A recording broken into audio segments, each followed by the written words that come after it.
Well, how about next time you get a board that can handle the Neutron style? Later. Accuracy International, the company that designed this rifle, was effectively 3 guys in a shed. And they were like, why don't we submit this rifle that we built to the British military rifle trials for a new sniper rifle? So they did it. They didn't expect to win. It won handily. And they were like, oh crap, now we gotta build a bunch of these things. So when the British military sent some requisitions lieutenants out to their shop, to his garage, they rented a large shop and then took their entire inventory of rifles they had produced up until that point. And there's only 3 people that worked for this company at the time. So when the requisitions officers showed up, they were like, well, where is everybody? Oh, they're out to lunch. It'll be fine. why are we in a 2-stall garage? The rest of the house is out for lunch, too. It'll be back in a moment. Well, no, they had rented out for a day an actual workshop.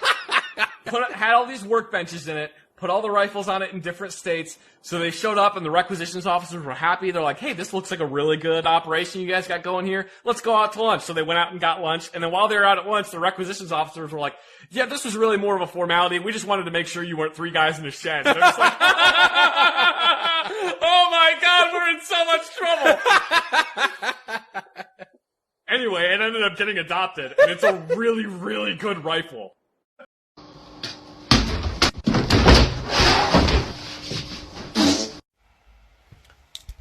What the fuck?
If I can take you outside.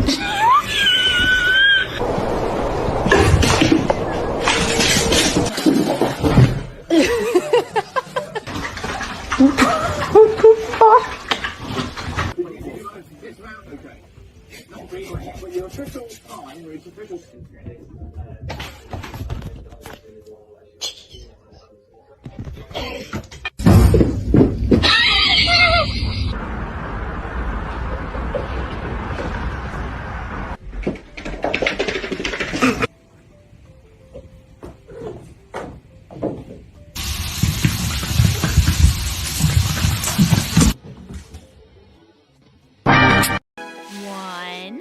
What the?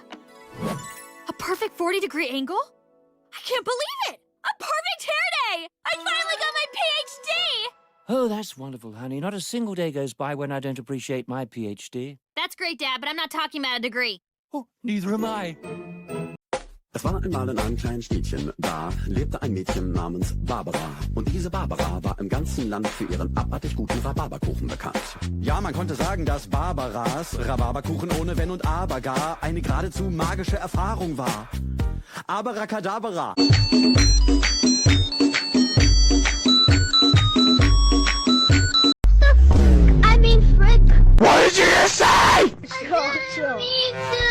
You know you can't be doing that. I'm gonna have to call Santa and let him know. No! I'm sorry. Ho, ho, ho. This is Santa Claus here. What seems to be the problem? I got a kid here, he swore in Among Us VR. What is the child's name and age? Name's Monkey Boy, he said he's 8 years old. Hello there, can you hear me okay? Yeah. Is it true that you were playing Among Us VR under the age of 13? Yeah, Santa. You have 10 seconds to leave the game, or else I'm putting you on the naughty list forever. 6, 5, 4, 2, 1. Since you didn't leave the game, you're now on the naughty list for the rest of your life. Bill Nye the Science Guy. Bill Nye the Science Guy. Bill Nye the Science Guy. Science rules. Bill Nye the Science Guy. Inertia is a property of matter. Bill Nye the Science Guy. T minus 7 seconds. Bill Nye the Science Guy. Twinkle, twinkle, little star, how I wonder what you are. Up above. Oh, hi, I was just, Well, anyway, outer space is so big, and everything in it is so far away. Do you know how we know? Well, we'll just look. By looking at the stars, we've learned about outer space. And do you know what else? Everything out there is made of the same stuff that we are. Isn't that wild? So, come with me today while we explore the vast, wonderful world of outer space. Outer space is big. We have to go out. Way out. Outer space. Way out here. Whoa. Things in space are very far apart. What do you mean? I mean, very far apart. Uh-huh. Let's say that this little ball is the Earth. All right. Yeah, this little ball. And you and I are right here at Nye Laboratories. Mm-hmm. How far away do you think the sun would be? Would it be this far away? This far away? I don't know. Maybe this far away? Maybe. Yeah. No. Watch.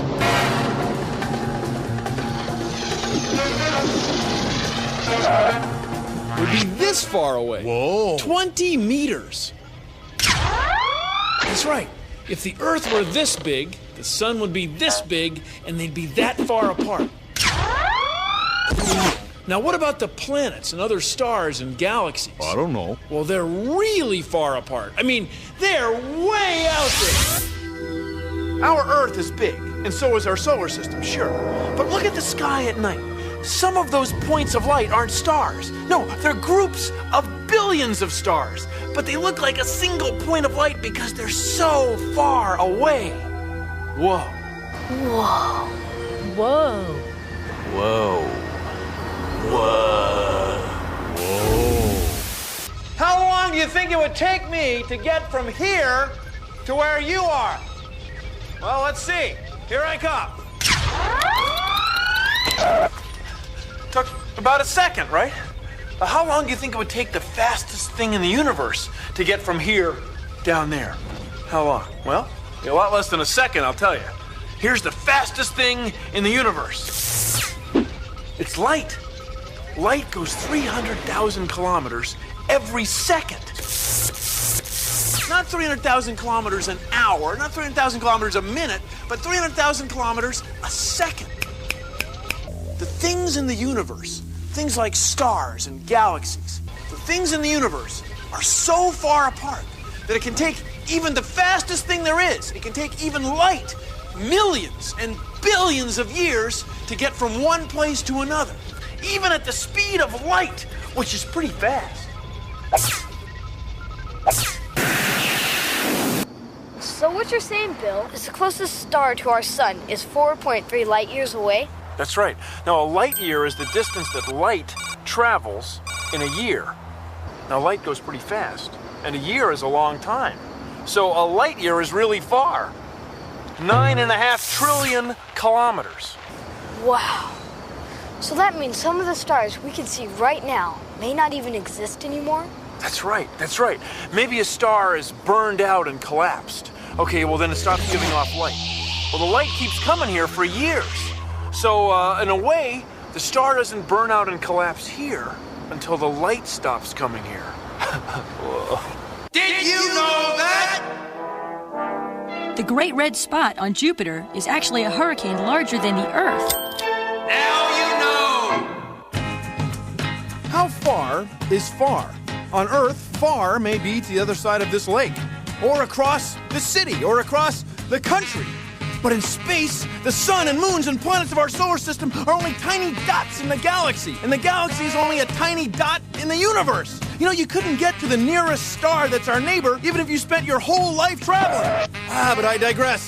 The thing to remember is, things in space are really far apart.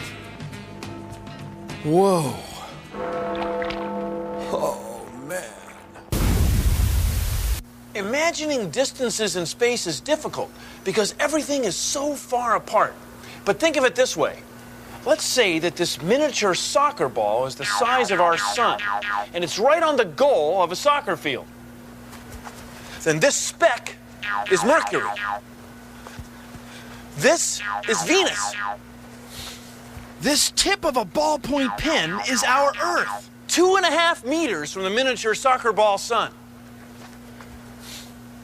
Mars. Jupiter. Saturn. 25 meters from the goal. Uranus. And Neptune. 76 meters away. And Pluto's back here. Almost out of the building. 100 meters away. How far do you think it is to the next star? Well, it's not in here.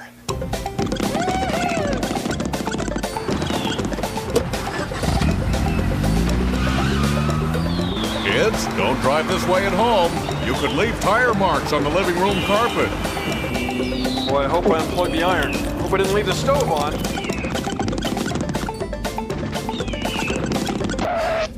It would be here. The nearest star would be here.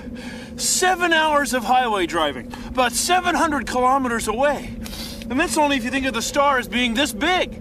I mean, real stars are huge, enormously huge, Right. enormously, bigly huge. All right, already. Nothing like this. You couldn't get to the nearest star if you traveled your entire lifetime. No way. It's kind of cold out here. Have you ever heard of the Big Dipper? The Big Dipper is a constellation. Now, a constellation is a group of stars that we've given a name to help us find certain stars or recognize them. Now, ancient Greek and Roman astronomers gave all sorts of constellations names, and we still use a lot of those names today.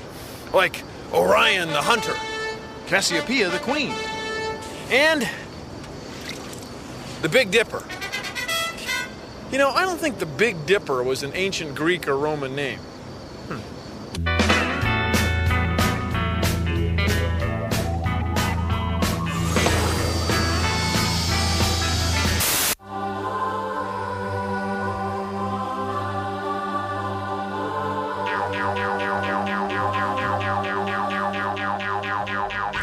If you live in the northern hemisphere, the northern half of the Earth, like right here is Nye Laboratories, one of the easiest stars in the sky to find is the North Star. Sometimes it's called Polaris, and it's right over the North Pole. So North Star, North Pole, Polaris, you with me? Anyway, the Earth's axis, the imaginary line that the Earth spins around, seems to point right to Polaris. So let's take a look through the window of science. You see, Polaris is on the end of the handle of the Little Dipper, and the two stars that form the front of the cup of the Big Dipper make an imaginary line that seems to point right to Polaris. Now get a good look at it, because Polaris won't always be our North Star. No, the Earth's axis is wobbling, just like the axis of this top. See how it forms a small circle? The same is true of the Earth's axis. And eventually, it won't be pointing to Polaris, it'll be pointing to another star, to Vega. But that won't be for about, 12,000 years. So I wouldn't wait up for it. Okay.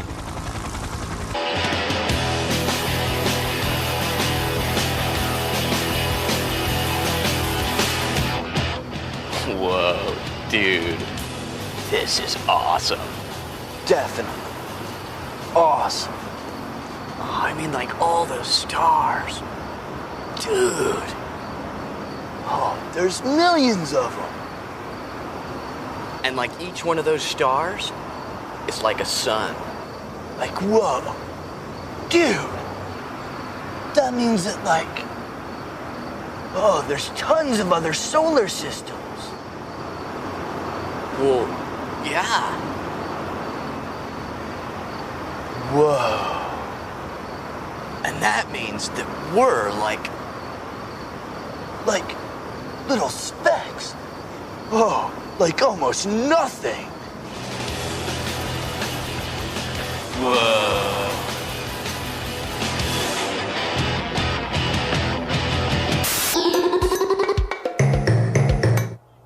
People have always used their eyes to study stars and planets. Sometimes they use astrolabes. You can make one. All you need to do is cut out a piece of cardboard so it looks like this. Then take a protractor and mark off every 10th degree.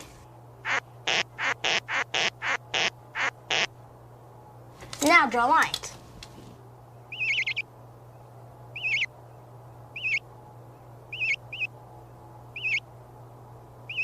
Now label them.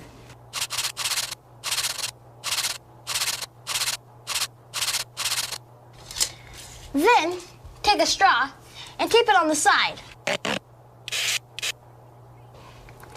Then take a string that has a washer tied to it and tape it on the other side.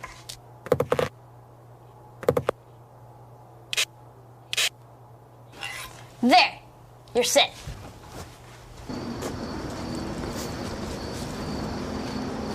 Go outside at night and look through the straw and find a star. Find out where the weight hangs on the astrolabe. Come outside a couple of hours later and find the same star. You'll see that it moved. That's because the Earth is turning. Astronomers also use astrolabes to find out the motion of stars and find planets. It's freezing. I'm Eric Wilcox, and I'm a staff scientist and astronomer here at the Very Large Array. You know, what astronomers do is to try to figure out what is going on with a variety of objects out in space. What we have here are basically radio dishes, these big, giant, curved dishes which receive radio waves coming from some object out in outer space. We look at planets like Mars and Jupiter and Saturn. We look at stars. We look at galaxies, like our own Milky Way, but beyond our Milky Way. What we do is, through a variety of computers, is we turn that electronic signal into an image. We can then display that image on our computer screen. So most of the science comes in looking at that screen, looking at the image, and really, that's really where we do what astronomers do. The basic idea, and as scientists in general and astronomers in particular, our goal is to understand the universe. Whether or not there is Klingons on the other side of the galaxy, I don't know. Did you know that? 10 tons of meteorites hit the Earth every day. Most are the size of a grain of sand. Now you know. Science. Whoa. About 2,000 years ago, in the town of Alexandria, which is here, near the mouth of the Nile River, what is now Egypt, there was a guy named Eratosthenes. And he was the librarian of the great Library of Alexandria. One day, he came across a note from someone who lived here in the town of Sina. And the note said, at noon on the longest day of the year, sticks cast no shadow, and we can see all the way to the bottom of our wells. Eratosthenes realized that where he lived, sticks did cast a shadow, and he couldn't see to the bottom of wells. And he got to thinking about it, and he realized, the Earth must be round. Yeah, we must be living on a big ball. That's the only way for there to be no shadow here and a shadow here. So he measured the shadow that the stick cast, and then he paid someone to walk from Alexandria to Sina and keep track of the distance as carefully as he could. Well, that distance turned out to be around 800 kilometers, and the shadow was about a 50th of a circle. So then he multiplied 50 times 800, and he got 40,000 kilometers, and that's the distance around the Earth, what we call the circumference of the Earth. So check this out. This guy made observations of a star, our sun, and he figured out the size of a planet, our Earth. The same kind of observations that you can make. Hey, not bad. فعندها طلب أرسطوطنس من راع كان هناك: يا أخ، امشي إلى سينا وقس المسافة إلى هناك. هل أنت مجنون؟ قال الراعي. المسافة تكشف لي عن حجم العالم، قال أرسطوطنس. ادفع لي بالميل، قال الراعي. وعليه اضطر أرسطوطنس أن يدفع للراعي أجرته مضاعفة، ومضى الراعي في رحلته. إن رجلي متعبتان حتى الموت، قال الراعي. We are at T-minus 4 minutes and counting. Roger, I'm switching on all 3 fuel cells and main power supply. The launch conditions at Kennedy Space Center are good. Well, space camp is really just a place where you learn about space and the planets. Launch control Columbia. All systems ready and the crew is go for launch. The most exciting part of the day is when we do our missions. Columbia, start auxiliary power units. Roger, starting all 8. We train like a real astronaut would. 8, 7. Well, we ride simulators to teach us about what it would be like in space. 6, 5, 4. Okay, in the future, I think a lot more people will go to space. It'll be like a regular thing. 3, 2, 1. Booster ignition. Liftoff. We have liftoff. Columbia, you have cleared the tower. You learn a lot about space and what it would be like to be an astronaut. Marshall Ops, we are ready to come home. Houston, the payload is secure and ready for re-entry. Please turn on all 3 fuel cells and switch to all 3 power buttons. Roger, fuel cells and power system on. I want to be an astronaut. Yes, I do want to become an astronaut. I think that it would be like the best experience that there is. Correct. Have mission specialist 1. Good job, guys.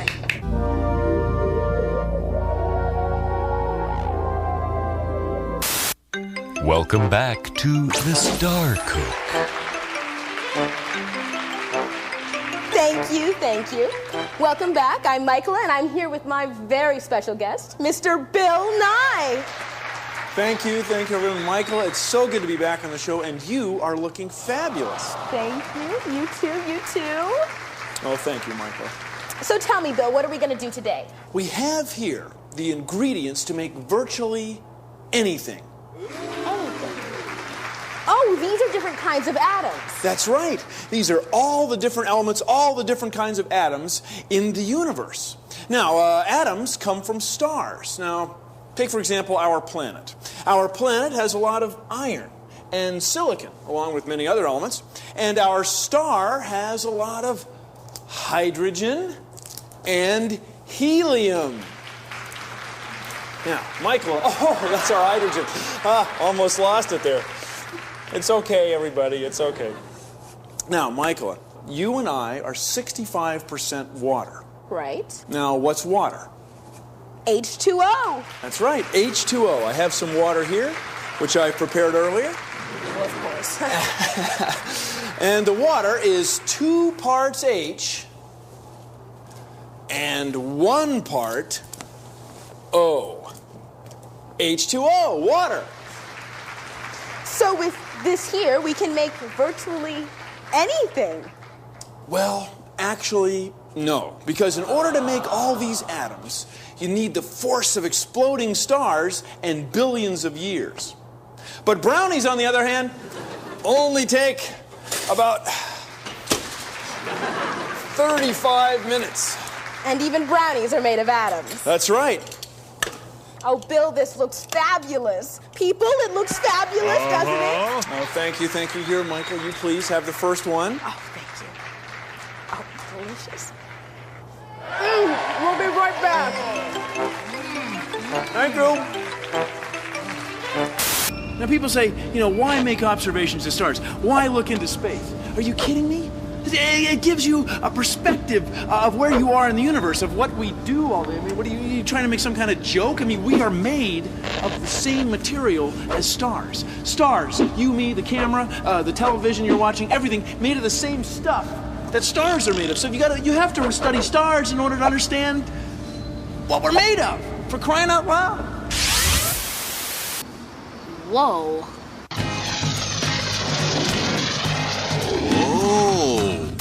Well, when I looked up at night, well, there's so much I can tell just by being curious. sensational. Well, I'm so observant, baby. Well, I'm so observant. I'm so observant of the sky. Well, we're in a solar system, and solar that means sun. And the sun is one star in a galaxy of billions and billions. Well, I'm so observant, baby. Well, I'm so observant. I'm so observant of the sky. Now its immensity's impressive, and as if that's not enough, stars, planets, you and me, baby, are all made of the same stuff. Well, we're all made of atoms, baby. We're all made of atoms. We're all made of atoms, you and I.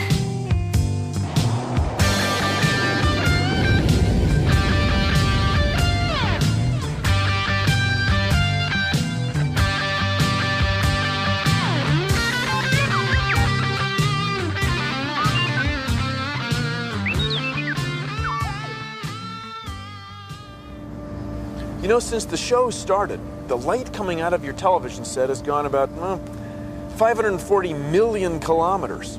Now, if it happens to be headed in the direction of the nearest star, Alpha Centauri, it's got another 41 trillion kilometers to go. Now, that's a long trip at the speed of light.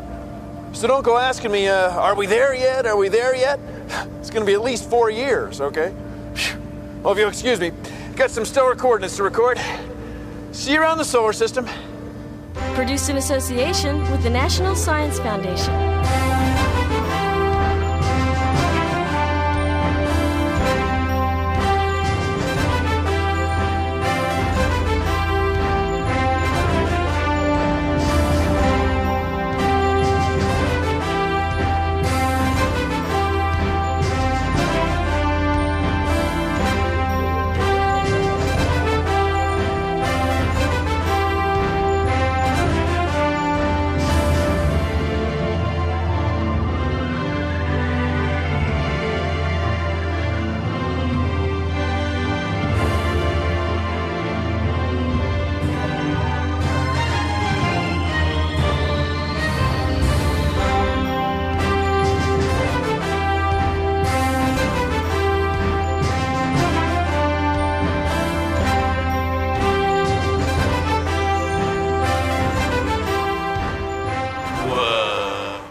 Flag is this?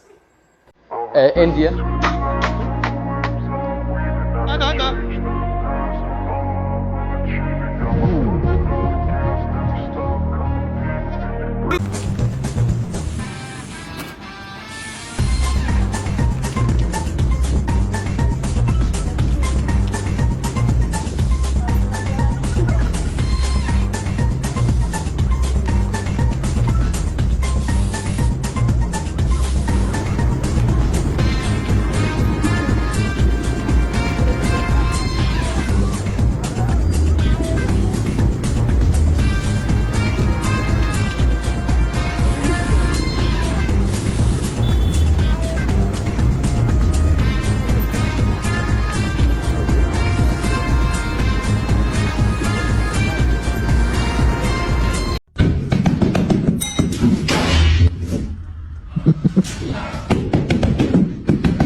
Of course you do. It's like my Uncle Kagi once said, with great power comes great big booty bitches.